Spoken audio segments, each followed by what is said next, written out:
He may be a dangerous sexual predator, but R. Kelly still brings the heat.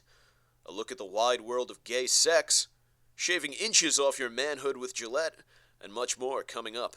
So take your key, stick it in the ignition.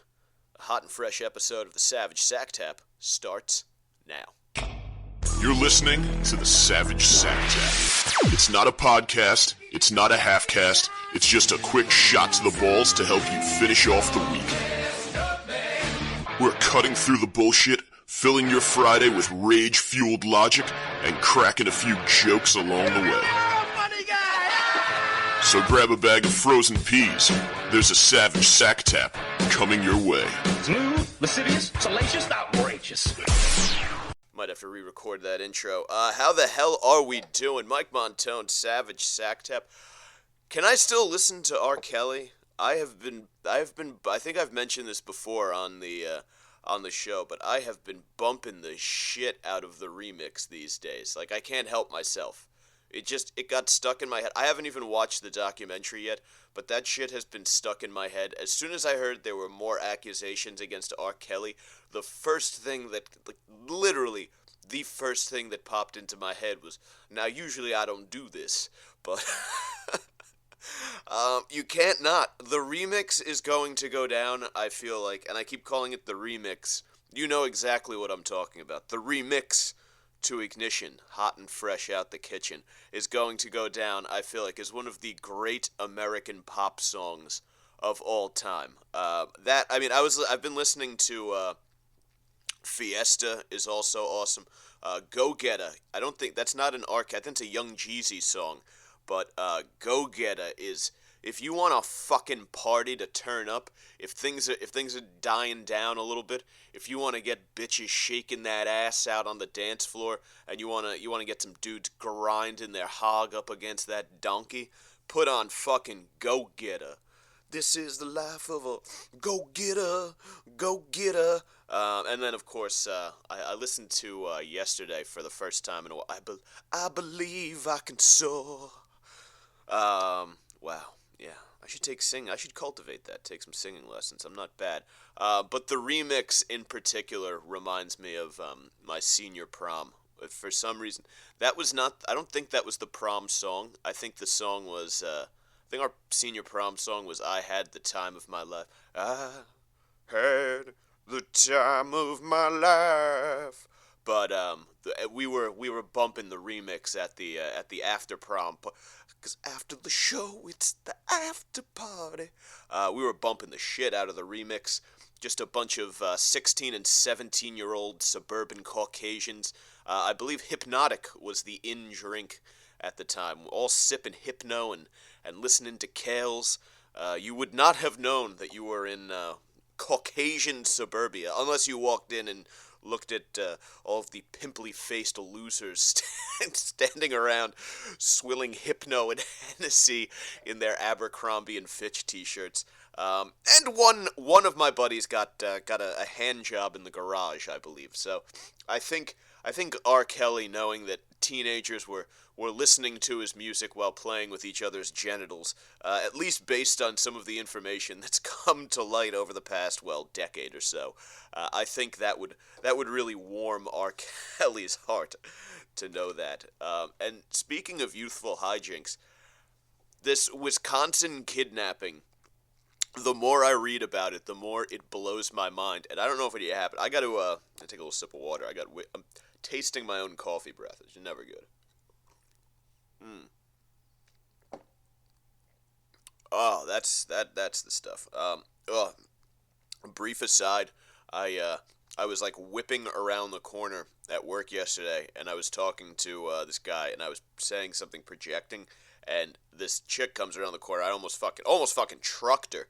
But I was also mid-projecting, and I just drank coffee, so now I have to walk around worrying if I blasted a reasonably attractive chick in the face with coffee breath at work. So now every time I see her, I have to fucking live with the worry and the torment that she might think that I'm some fucking guy that walks around with terrible-ass coffee breath. That not the case,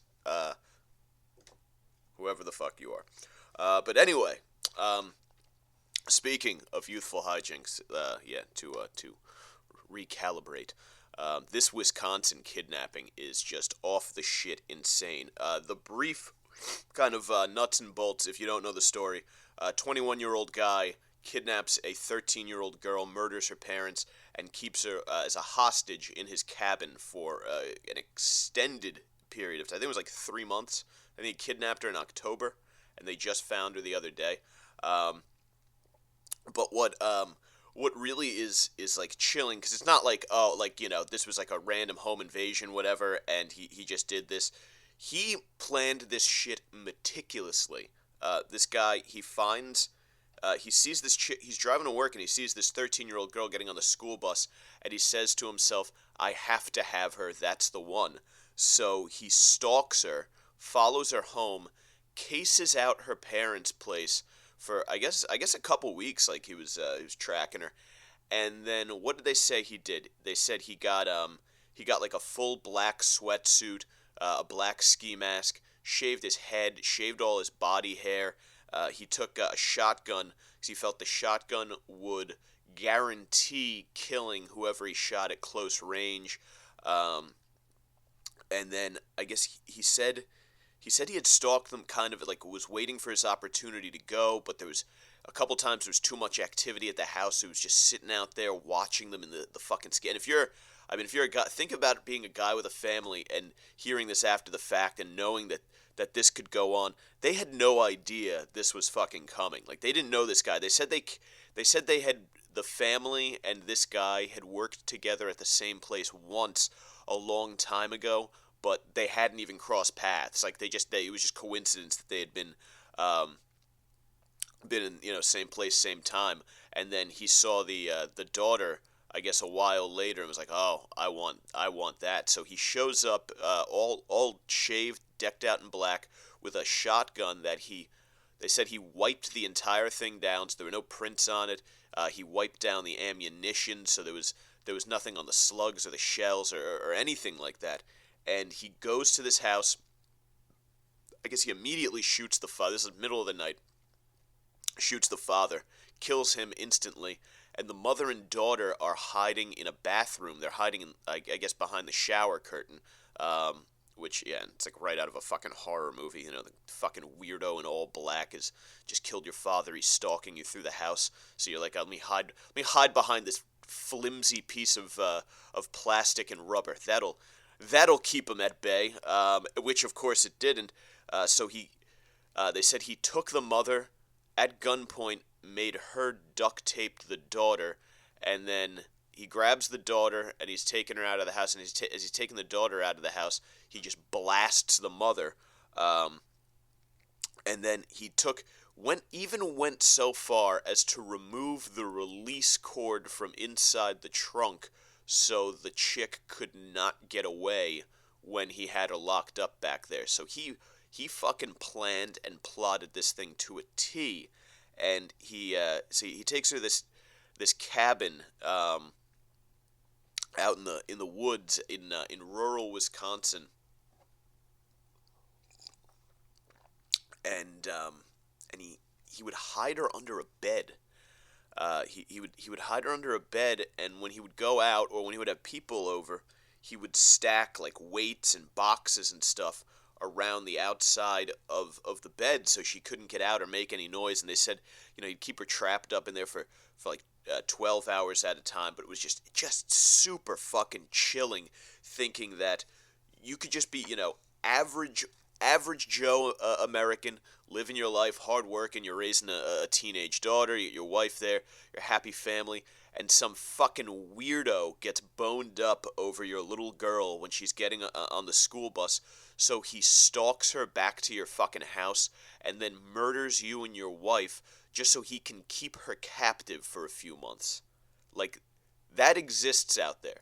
Like, that brain, to think that up and do that, exists out there. Like, you're gonna walk wherever you're doing right now. It's about like 5:30 in the morning if you're checking this out live. Maybe you're not. Maybe you're into your commute right now. But you know, whatever you're doing, you may be in the midst of the kind of lunatic that would do something like this. I mean, just what a chilling brain to get inside. And then, I mean, look, I understand. He's probably just bored and lonely, and he's looking for something to get the fucking the meter going, the level up. I understand.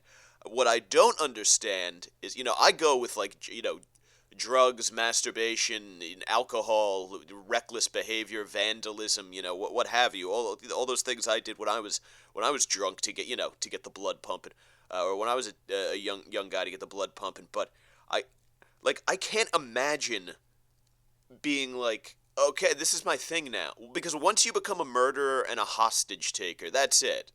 One, that's what you're remembered as for the rest of your life. He said after the first 2 weeks when he hadn't been caught, he thought he was, like, in the clear. He's like, oh, I got this shit. And probably, right, like, if the chick doesn't escape, which she did, he went out and she made this daring escape, and she took his shoes and ran down a neighbor, and it's this awesome rescue story.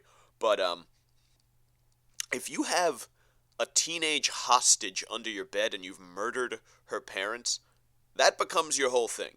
You have nothing else going on in your life at that point. I'm barely organized enough to keep my apartment together without the hostage.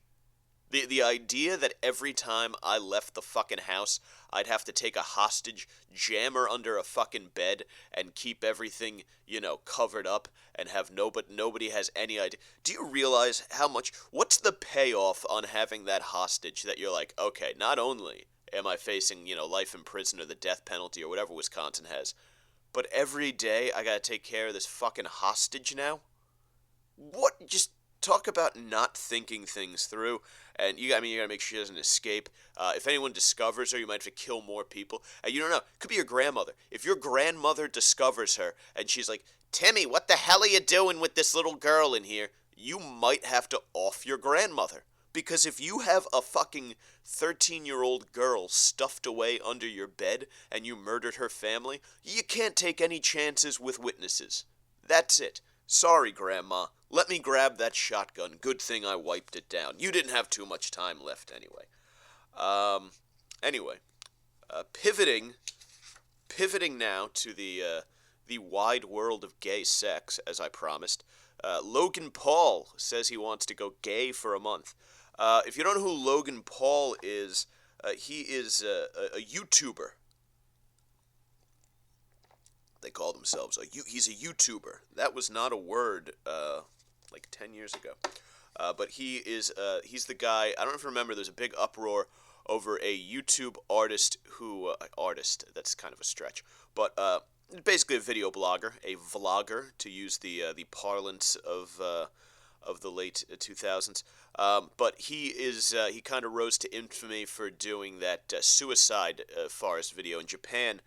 For those who don't know, in Japan there's a suicide forest where people, if they're terminally ill or if they would like to off themselves, because Japan has an honor culture, because it's kind of common, they will go and actually commit suicide if they have done something to bring shame or dishonor to themselves or their family. Like if a guy's having like an affair or something like that, they'll just disappear off into this suicide forest, and you'll find, if you're walking around this forest, you will find bodies and people like freshly hanged from trees.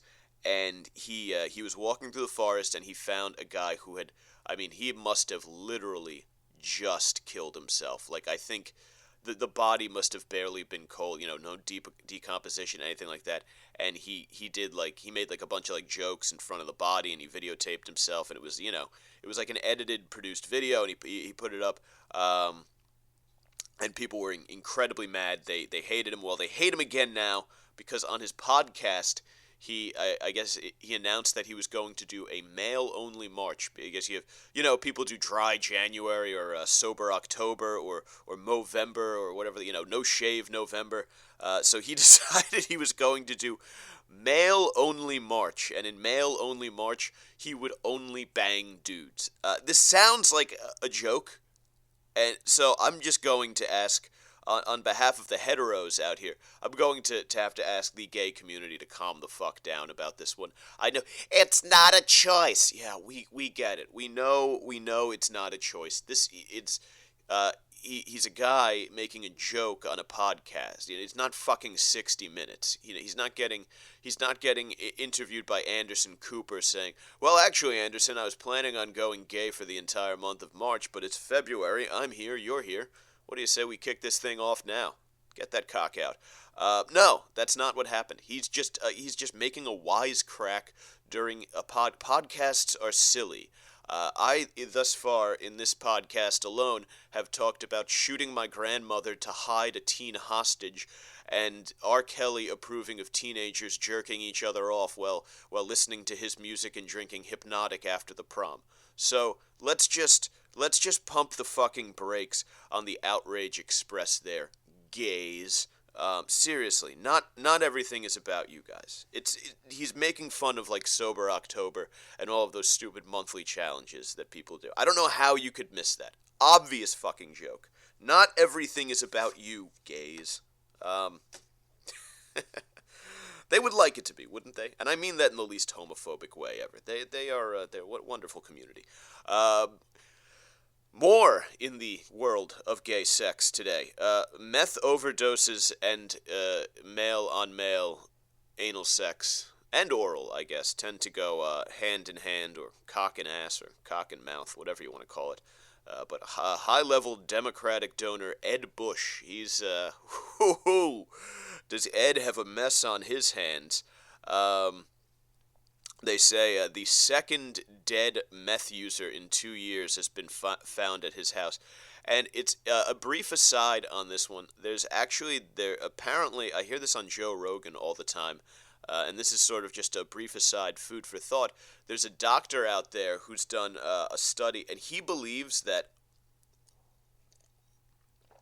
the reason, and he doesn't even think that because HIV widely has been referred to as a gay disease, which in a lot of ways it is, right? If having unprotected anal sex is a really good way to spread a lot of STDs. It's not a homophobic thing to say, oh hey, if you dry fuck that guy's asshole, and even if you do lube properly, it may not be the best fit. There could be some chafing, a bit of tearing on the thin skin around the tip of your penis and the rim of the anus, and you could exchange diseases. It is not homophobic to say that. Of course, you will get accused as such if you do, but there's this one doctor, I guess, who said that he doesn't even think that it's really about that.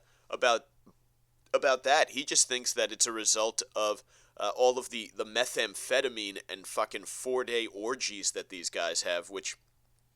Hey, look, if the shoe fits, have a good time, boys. But that's like a thing that people in the gay community apparently do, is they stay up doing meth and fucking each other for days at a time. And again, don't call that homophobic, because if hetero women were into staying up doing stimulants and fucking for days at a time, every guy on the planet would add that to his list of hobbies. The only reason that's not going on is because we can't get the chicks on board.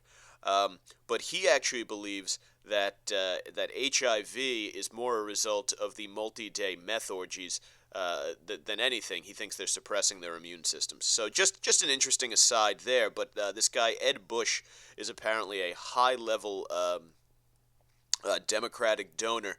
And they have found twice now guys OD'd at his mansion out in California. And I always refer to these as, I call them high school reunion stories, because if you're looking people up and you're like, gotta get Ed, we gotta get him on that mailing list for the reunion invites. The first thing you're going to find if you Google Ed Bush of, whatever it is, Los Angeles, California, are a whole mess of news stories kind of circulating around him fucking these guys and finding them dead of meth overdoses at his house. And that is going to be the talk of the reunion.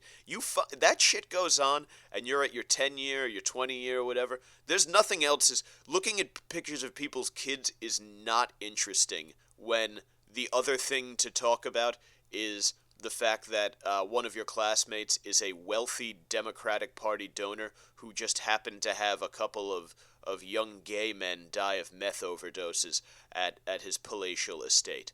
That is way more interesting than, so, Bob, got any grandkids yet? Because no one cares. I'm going to tell you guys right now, kids, grandkids, marriage, nobody gives a shit about any of that. The marriage, maybe, because maybe I get to go to a wedding and like, fucking finger some chick at the after party.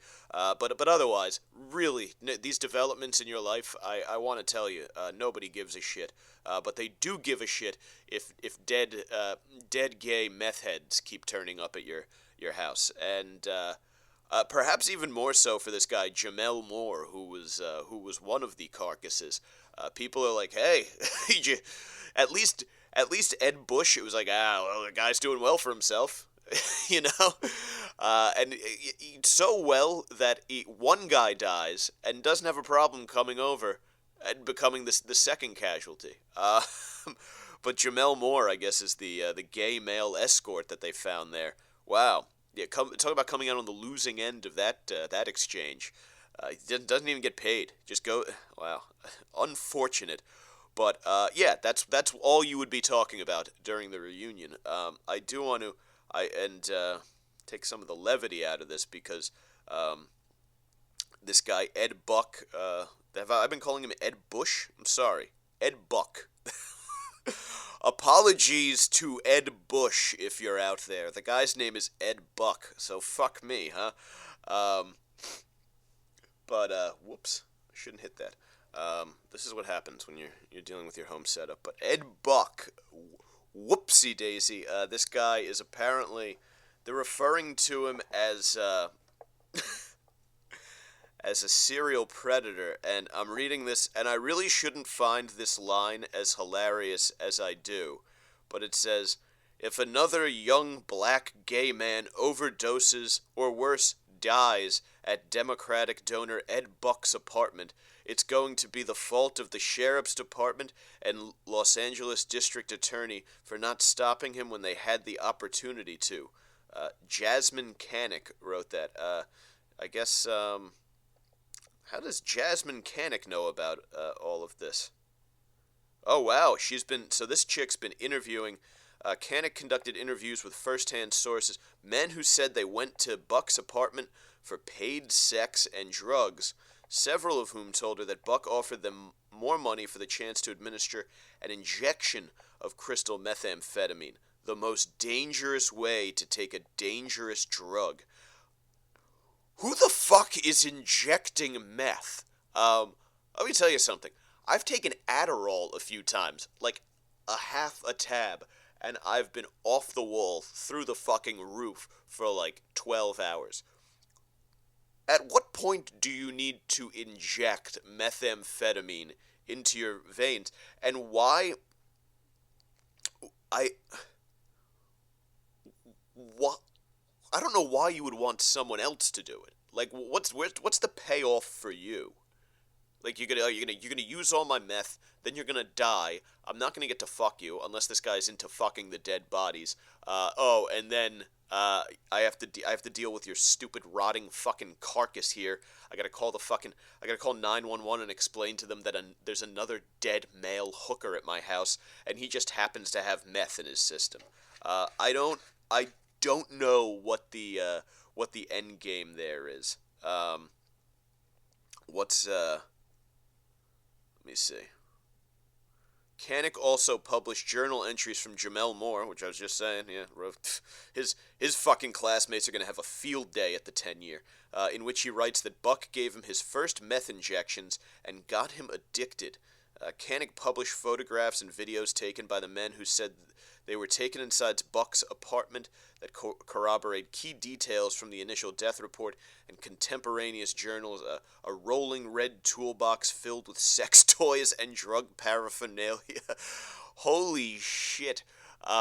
So imagine, all I can think of is in Home Alone 2, when Kevin sends the toolbox down the stairs and it crushes Marv.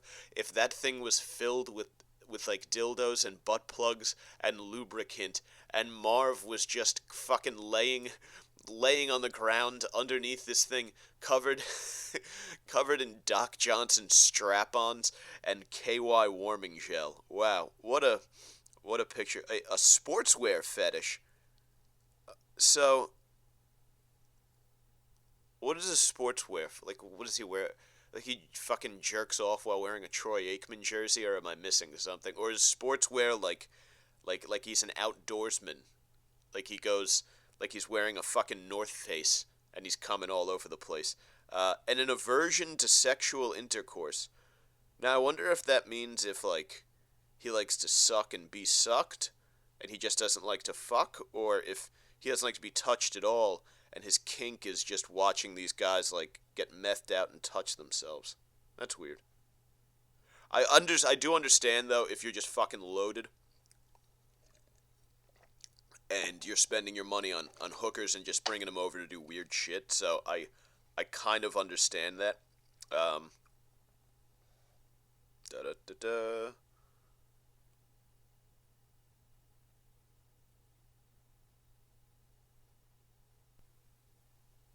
Following a pattern. I should have read this before I got into the show. Okay, I'm just gonna skim and look for fucking, like, deviant passages. Letitia Nixon, Moore's mother, told Kanek she had a lot of concerns and was not getting a lot of answers from the authorities, Kanek recalled. Kanek then spoke to friends of Moore, several of whom told similar tales that Buck uses gay dating websites to invite black men to his apartment to use or try methamphetamine. This guy's just wasting his. He's almost a serial killer in that regard. Then, right? We started to figure out there was this pattern in practice where he solicited and went after young gay black men, usually men who were homeless, HIV positive, who were in need of food or money. Wow, this whole story is far less hilarious than I made it out to sound at the beginning of this segment. Not all of these men were on drugs when they met Ed Buck, Kanek added, but Ed got them on drugs. But I understand that because, at least there, it's, if you're a homeless guy and some rich guy's like, look, I know you don't do drugs, but you come, you hang out at my mansion, I'm gonna give you a bunch of cash, you probably get to come all over the goddamn place. Thing is, gonna need you to do a little bit of this here methamphetamine. You're probably gonna do the meth. Wow. Yeah, murder rebranded indeed. Okay. In any case, wow. That's good stuff. That is. I did not think I was going to get as much out of that as I did. Yeah, I don't. Again, just having the fucking time to do that. Where do people squeeze it in? Like, I can't fit in, like, the smallest. Like, I would like a little bit more time to, read a book. Take a nice gal out for a night on the town. Don't have time. Just it's like alarm clock to bed. The day is filled. Where are you finding the time to not only make millions of dollars, but then spend those millions injecting HIV-positive male hookers with methamphetamine and jerking off with sex toys while they die in front of you? I don't have that kind of room in my schedule. I don't know how Ed Buck, I'm sorry to Ed Bush, running around out there again. Look, there are a lot of stories like this about moneyed gay men killing homeless guys with powerful stimulants. Sometimes you get your names crossed up. I was going to do this other story about these guys who filmed a gay orgy on the subway, but I feel like it's really only news because it happened in England. If you get on the subway in New York City and you don't see, like, at least one or two penises, that's because you weren't on the subway long enough. You take that thing for more than 5 stops, and you are, like, guaranteed to see a cock. I think, actually, if you cross from one borough into another, your chances of seeing a penis rise exponentially as well. A lot of exposed dick on the New York City subway. Before we go on here, I do want to quickly plug my social media. Of course, if you're watching the live stream here, it is at facebook.com/thesavagecrew. Twitter, at Mike Montone. You can follow me there. I'll have a lot of fun on Twitter. It's emerging as my favorite social media platform. Instagram at Gary_Moyler, Moyler. And of course the podcast available at thesavagecrew.libsyn.com. And pretty much anywhere else podcasts are downloaded: Stitcher, Spreaker, Podbean, Pocket Cast, iTunes, YouTube, anywhere. You can find this shit anywhere. Sorry, I had the speakers set up because I do have got a little thing to play you in a second here, but it was making staticky noise, and I didn't like it. But on to the main event. Gillette is coming for your... Yeah, I fucked that one up. Gillette is coming for your toxic masculinity. They just rolled out what they're calling the We Believe campaign, and it's ruffled a few feathers. So let me fill you in on what's going on. Today, the battle for... this is from GQ, by the way. Today, the battle for men's souls reached an extraordinary new frontier. Men's shaving brands. On Tuesday, Gillette released an ad that takes stock of a handful of cultural issues that have always lingered just beneath the surface, but became full-blown talking points over the past year. Sexual harassment, bullying, and a blanket excusal of this behavior because boys will be boys. And they say most shaving ads feature gravelly voiced men booming out phrases like Mach 3 or titanium razors, while the camera zooms in on blades gliding over lathered faces. Gillette's new ad asks viewers to think a little bit harder about its tagline, the best a man can get. Really what it asks for isn't much. Basic human decency. The ad states explicitly, we believe in the best in men. There are clips of Terry Crews, a sexual assault survivor. Well, you know what? Let me just go ahead and I have it queued up here. And I don't know, I legitimately don't know if you're going to be able to hear the audio on here. I'm going to turn these speakers towards you. Turning the speakers towards you, and I'm going to play this video, and I don't know if you'll be able to hear it, but bear with me because I do need it for I don't know if you'll be able to hear it on the live stream. On the podcast, you'll definitely be able to hear it. But with no further ado, Gillette, we believe the best men can be. Bullying. The Me Too movement against sexual Toxic harassment. masculinity. Is this the best a man can get? Okay, first of all, the looks on these fucking guys' faces, like they're like horrified. Like every one of them has on their face, and presumably looking in the mirror after like a fresh shave, you know, when you're like doing the Kevin McAllister slapping on the aftershave. They're just staring like sullen, like they just fucking. Like, they just watched an entire village get wiped out at My Lai, or they fucking stumbled upon a pile of bodies at Auschwitz. Like, I have never seen a group of more broken looking... I don't know if they were trying to make them look stoic or upset or what, but anyway, moving on. Is it? It's likely happening here in Bullying as well. A problem We can't hide from it. Sexual harassment is taking over. It's been going on far too long. Okay, so they just showed a montage of one that looked like just some like loser, like 12-year-old getting chased by a bunch of bullies at school, and then a bunch of texts popping up, and some kids getting cyberbullied, and it's like, I hate you, and then it's like, that's the meanest thing that middle school kids said. We used to just call each other faggots. I don't think, they're not even allowed to say faggot anymore. How do you bully without faggot? I don't know. It's a very confusing generation. And then I love it. It cuts to like three teenagers watching what looks like either like the MTV Beach House or like a Girls Gone Wild or something, and these like skanky chicks are shaking their asses, and these kids are eating popcorn. Like what the fuck is wrong with that? First of all, to say that scantily clad women shaking their asses on camera feeds toxic masculinity.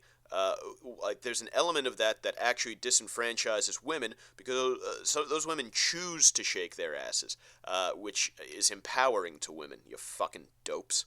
Anyway. We can't laugh it off. Who's the daddy? And again, I can't go 2 seconds in this fucking thing without it being hilarious. They just showed some. It was like a live studio audience watching a TV show, and this guy. I'll share the ad. It'll be up on Facebook. I think I already did a couple days ago, but I'll put it up in the comments on the live stream. But he like walks up behind this woman cooking, and she's got a big fat ass, and he fucking lunges and he goes ah, like he's the big bad wolf, and he's gonna take a bite out of it. He doesn't actually touch her. It's like that Al Franken thing that we've talked. I'll touch on that later, but it's like the Al Franken thing where he's pretending to grab the chick's tits, and the audience laughs and applauds because it's clearly a sitcom, and it was meant in jest, and no one was actually being sexually harassed or assaulted. But we've completely lost room for context because it's 2019. But anyway, moving on. What I actually think she's trying to say. Making the same old excuses. They were in the boardroom, and the CEO put his hand on a woman's shoulder and said, I think what she's trying to say, hey, look, Toots, that guy's at the head of the fucking table. You're lucky to be sitting that close to such a powerful man. And now it's like two kids bullying each other, or they're a couple of kids wrestling around at a party. But let's see, I'm sure Gillette has a problem with that too. Boys will be boys. Boys will be boys. Boys will be boys. But something finally changed. Allegations regarding sexual assault and sexual harassment. But she says And there will be no going back. Because we believe in the best in men. Men need to hold other men accountable. Holy shit. Oh my god, I forgot that this was in the video, and I absolutely love it, and I actually had it in my original notes and forgot to put it on the note card. They have a clip of it's fucking Terry Crews, former NFL receiver, and jacked out of his mind beast of a human being, Terry Crews, and he's on C-SPAN, and the chyron underneath refers to him as Terry Crews, sexual assault survivor. And yes, technically, Terry Crews apparently did get his cock grabbed at a Hollywood party by like a notoriously gay like fucking producer or super agent or some shit. Yes, that apparently did happen.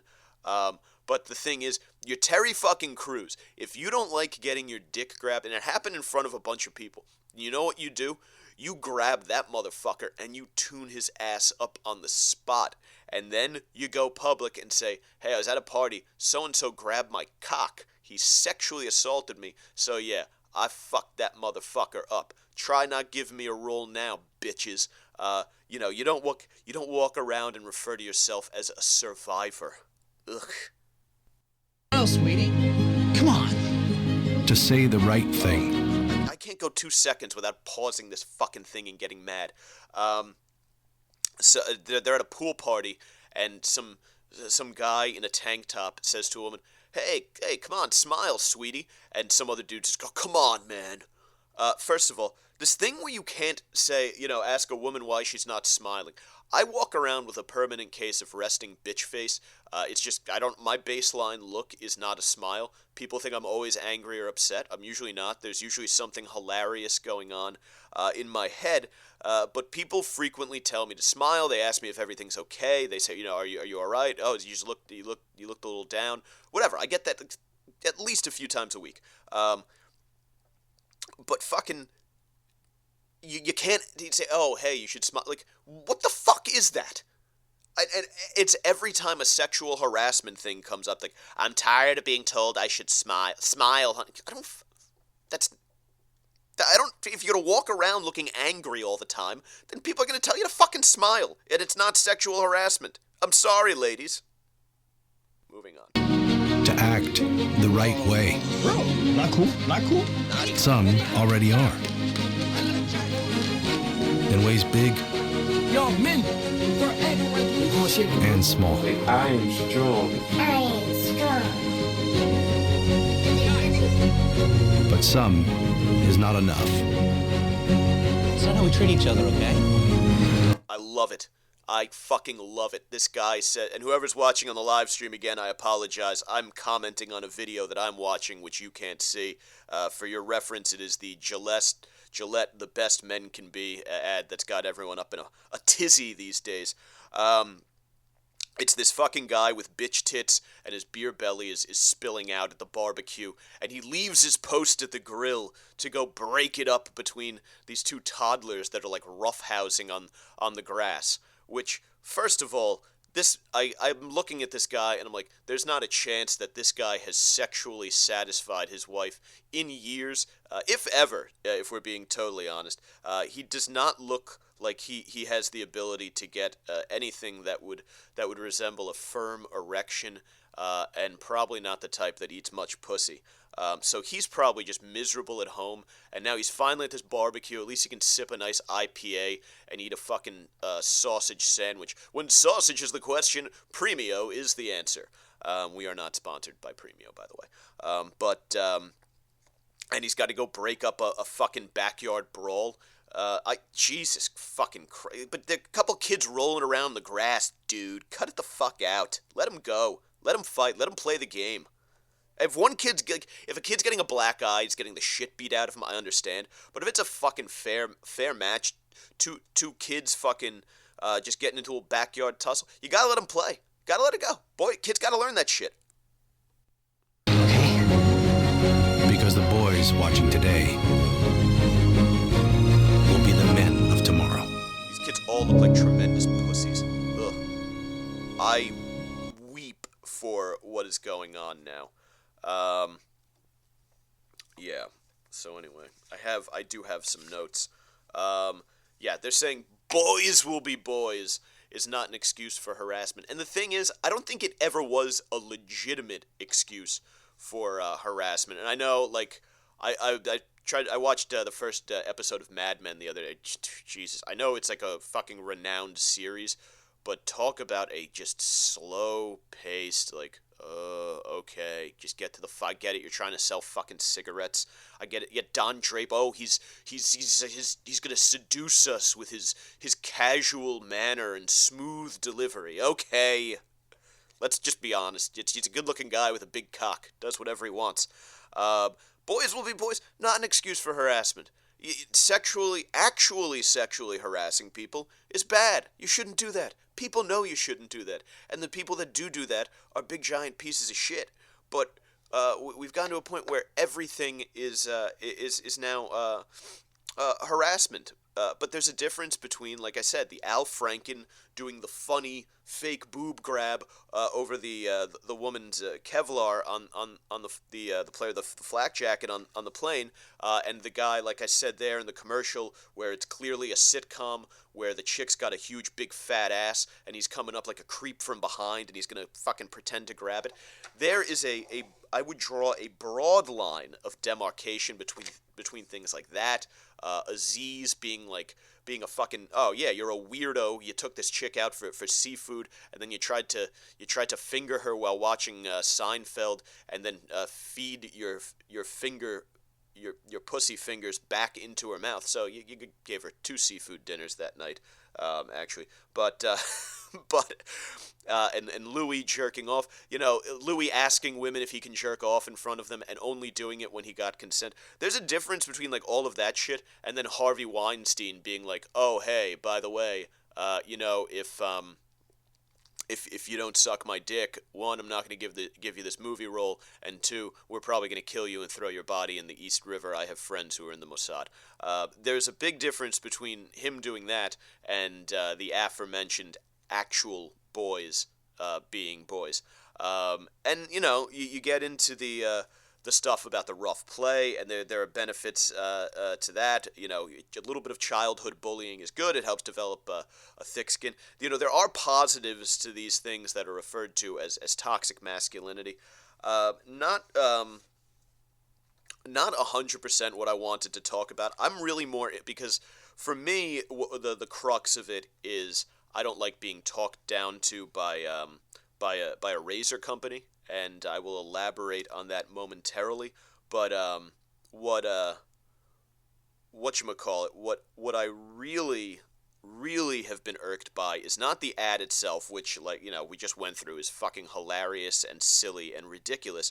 But what I'm really irked by are the people who are getting super intense about this on either side.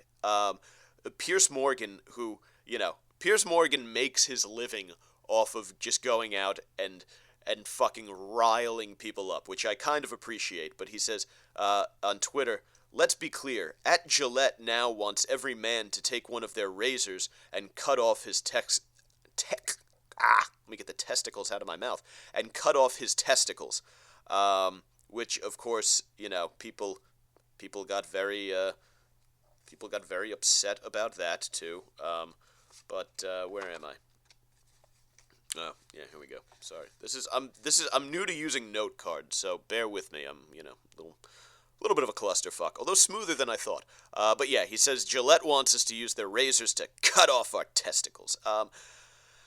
Yeah, I don't know, Pierce. I don't know. I feel like that's kind of a stretch, because I don't think suggesting that guys just be better human beings is akin to you know, self-castration. I think there is room for that. And if you do, the suggestion that, hey, if you know of someone who is doing something horribly creepy or evil or wrong, be a better human being, I don't think that, you know, objecting to the things, and this commercial, the problem with this commercial is that it creates caricatures of these things. Like a couple boys tussling in the grass at a barbecue is not a big deal.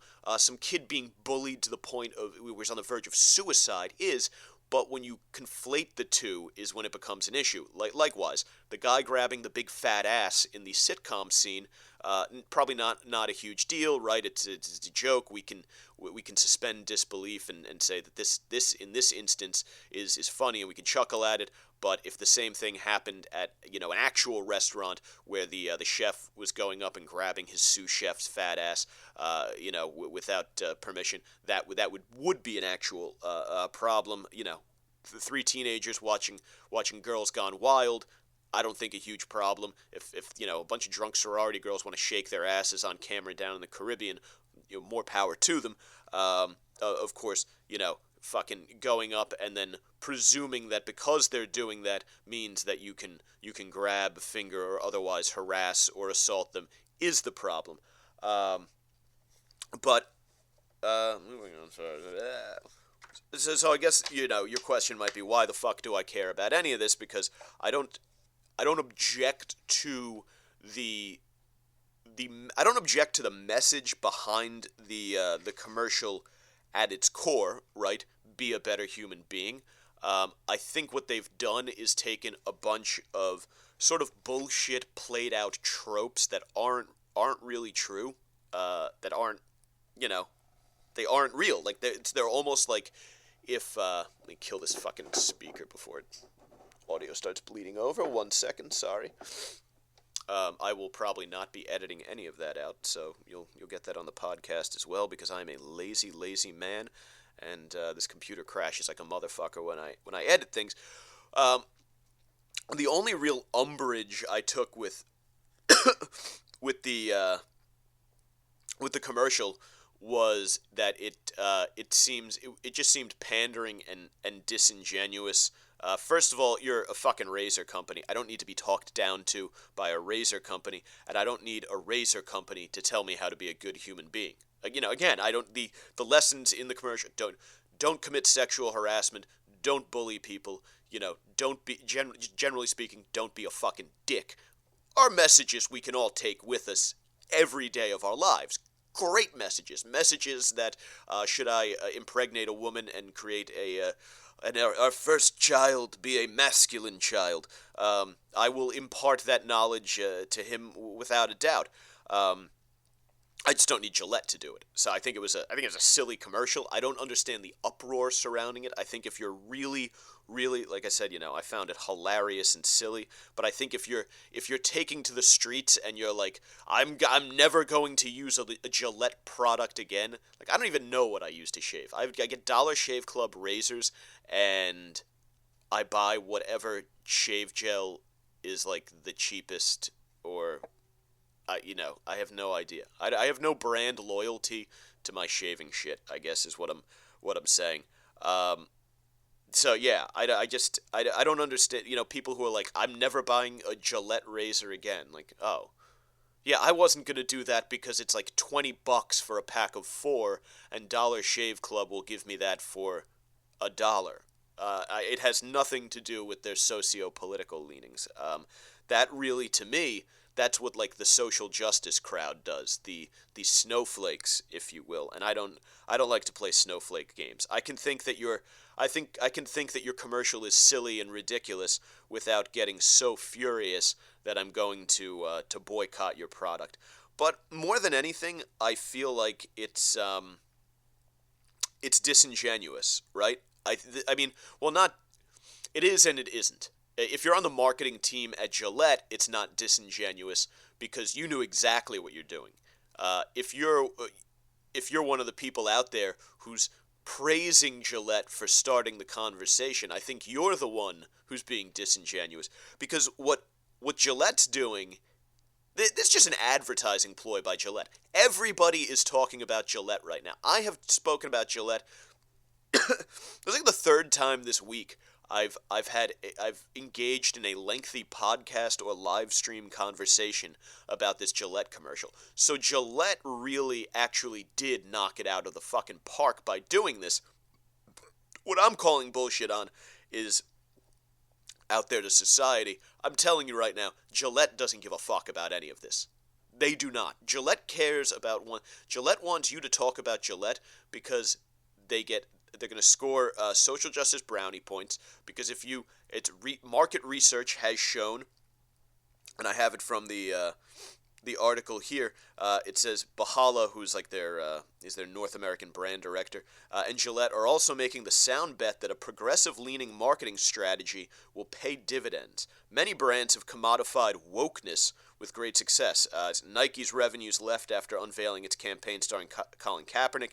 Patagonia posted massive sales after directly attacking President Trump. And, yeah, there you go. Those are the examples that they give. But yeah, you can do well for yourself as a company by posturing, by mimicking sort of a popular opinion out there in the zeitgeist, as it were, and it's quite clear that is exactly what Gillette has done. But they don't fucking care. Like, if you think for a minute that Gillette cares about this shit, you are out of your fucking mind. If the execs who wrote this ad campaign at Gillette, if they found out that some guy was waking up in the morning and he's shaving his face with a Gillette razor, and he's using Gillette shaving cream, and he's using Gillette's aftershave, and everything is just Gillette. Maybe I think Gillette makes deodorant too, a little Gillette deodorant. Is there a line of moisturizers? Do you have a body wash? Uses everything Gillette. He is a Gillette man, the best a man can get. If they found out that he was walking into work fucking rubbing his bare ball sack underneath his pants and then going up to the receptionist and telling her to sniff his fingers, they wouldn't give a fuck. They'd be like, oh, that guy sounds like a creep, but boy, is he doing something for our bottom line. He goes through a lot of Gillette products. Guy shaves every day, showers every day, deodorizes every day, and he's turning to Gillette to meet his hygiene needs, and we are cool with that. Construction worker, getting up in the morning, crack of dawn, grab the old lunch pail, hard hat, quick shave with your new Gillette Mach 3, lubing up with that Gillette shave foam, hitting the work site, and then yelling, hey, baby, yeah, oh, why don't you smile more, baby? Oh, you're looking good today, doll. Doing the old, I can't do the whoop, whoop. Yeah, I can't fucking wolf whistle to save my life, but you know what I'm talking about. Let me ask you something. Do you think, it's time for Alex Jones, do you think the marketing staff at Gillette, Patriots, do you think they give a shit if that construction worker is catcalling women as long as he uses Gillette products to shave his face? No, they don't care. They don't care. Yeah, they don't give a shit. They just want to sell more shit. Alleyway rapist, dark alley, late at night. Grimy, grungy, disgusting guy. Grabs a woman, knife point, takes her purse, phone, everything, pins her down. Decides he's gonna rape her. Disgusting. Terrible guy. Well, they find out later that, he's going home, showering up, washing off, and before he turns in for the night, he's gonna give his face a nice rub down with some of that Gillette moisturizer. You think they care about the rape? Probably not. They just care about those dollars and cents. You could go down the list. Catholic priest getting ready for the altar boys to come prepare mass in the morning. Get on their knees and say a few Our Fathers. You think Gillette cares if those kids are getting molested, having their lives ruined? No. They just care about selling that priest more shaving cream. Harvey Weinstein. A lot of money to spend on Gillette products. Think they give a shit? He's fingering Asia Argento, jerking off into potted plants, doing all sorts of weirdo fucking Jabba the Hutt Harvey Weinstein stuff. They don't care. As long as he's shaving with Gillette. Now, if Harvey Weinstein switches over and starts using Edge Pro Gel or starts ordering from Harry's or Dollar Shave Club, then they may take umbrage with his behavior. But as long as Weinstein's using that good cooling Gillette shave cream, they don't fucking give a shit. That is what I have a problem with, is the fact that people are heaping praise upon these guys for what is obviously a marketing strategy. It has nothing to do with them being woke. They are not woke. None of these companies are woke. The only thing these fucking people are woke to is their bottom line. And what makes your bottom line better than a good mass of public support? And people are, I don't know if you've noticed, but people do not like sexual harassment. So if you come out and speak out, you generally can't go wrong coming out publicly and speaking against sexual harassment. Just sort of a good rule of thumb is if you're ever in a situation where you need to score yourself a few brownie points with society, come out against sexual harassment. It probably can't backfire, and I don't think it's going to backfire against Gillette either. And the other group, of course, that I'm pissed off at are the fucking toxically masculine snowflakes out there who didn't have the foresight or the vision to see this as a bullshit marketing ploy. You guys are supposed to be the masters of the fucking universe. You're supposed to know about this kind of stuff. Who got their panties in a huge bunch over it. Mock it, ridicule it, make fun of it, but don't cry. Don't say you're going to boycott Gillette over this. I mean, how many fucking things have we seen the social justice left, boycott, and this has to go, we can't have this anymore, and we've said, oh, that's stupid, you're being silly, you're being ridiculous, and now you're doing the exact same thing because of a fucking marketing campaign. Come on, fellas. Be better. I'm asking now, this is me, this is Mike from the Savage Sacktap, asking you to be the best a man can be and not get your titties twisted over a fucking commercial. I'm going to wrap it up. We are just about an hour. It's 6:30. I got to hop in the shower and get ready to head into work. I am... all right, folks. Thank you again for tuning in if you're on the live stream. Facebook.com/The Savage Crew is where you can catch all of pretty much fucking everything, I guess. Yeah, that's a good kind of homepage to like for yourselves. At Mike Montone on Twitter, Instagram at Gary_Moiler, and thesavagecrew.libsyn.com, and I will catch you guys next time. Thanks.